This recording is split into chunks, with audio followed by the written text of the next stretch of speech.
The Bronze Age was responsible for several technological breakthroughs in ancient civilizations, allowing the emergence of great empires. Some of these empires became extremely rich and powerful, like the Babylonian, Egyptian, and Mycenaean empires, which dominated large territories for hundreds of years. At the time, nothing seemed capable of shaking these great military and economic powers. But, as the saying goes, history is written by the winners. Around 1259 BC, the world was experiencing a period of relative peace. The Egyptians, commanded by Pharaoh Ramses II, had signed a peace treaty with the Hittite Empire, which ended a war that lasted for many generations. Other powerful kingdoms followed similar examples, and for half a century, there were no great battles. Trade flowed between nations. The island of Crete was an outpost for many merchants, providing plenty of profit and prestige to the kingdom of Minoans. But everything would change, and the world would plunge again in a vortex of chaos and unprecedented violence. In a period that lasted about 40 to 50 years, the climate of the Earth suffered sudden changes. Although we do not have exact information, historians believe that there were several successive natural disasters, such as earthquakes, tidal waves, and volcanic eruptions. The Aegean islands suffered a great impact, with earthquakes and even tsunamis. Crete, once home to the legendary Minoan kingdom, was probably the most affected by this great cataclysm. Its cities were devastated by earthquakes and reduced to rubble.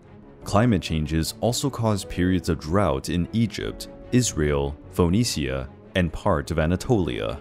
All these natural disasters disrupted trade routes between the empires. Many, like the Kingdom of Mycenae in Greece and the Hittite Empire in Anatolia, went bankrupt, generating revolts and violence among the population. But something much worse happened afterwards. Climate change and the destruction of cities forced the migration of many different peoples who were looking for new regions to conquer and establish themselves. Large groups of pirates began to attack coastal cities, devastating everything that had resisted the earthquakes. These violent and bloodthirsty pirates were nicknamed Sea Peoples, being responsible for the fall of many powers of that time. The truth is that we do not know the original place of the Sea Peoples. It is highly likely that they were a confederation of tribes who, out of necessity or opportunism, united to attack a considerable part of the most powerful kingdoms in the world.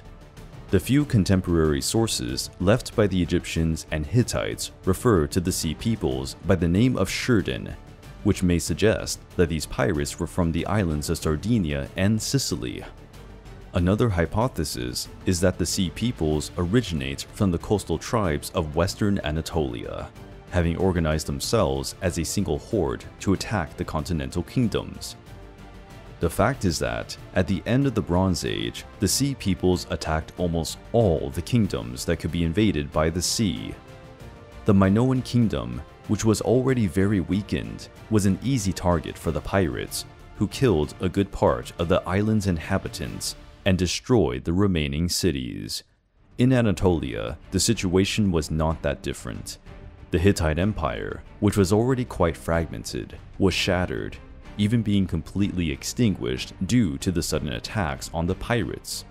In Greece, the Mycenaean states suffered some attacks around 1190 BC, but they managed to get back on their feet for some time, collapsing definitively when they were invaded by the Dorians, a warrior people who dominated a substantial part of Greece.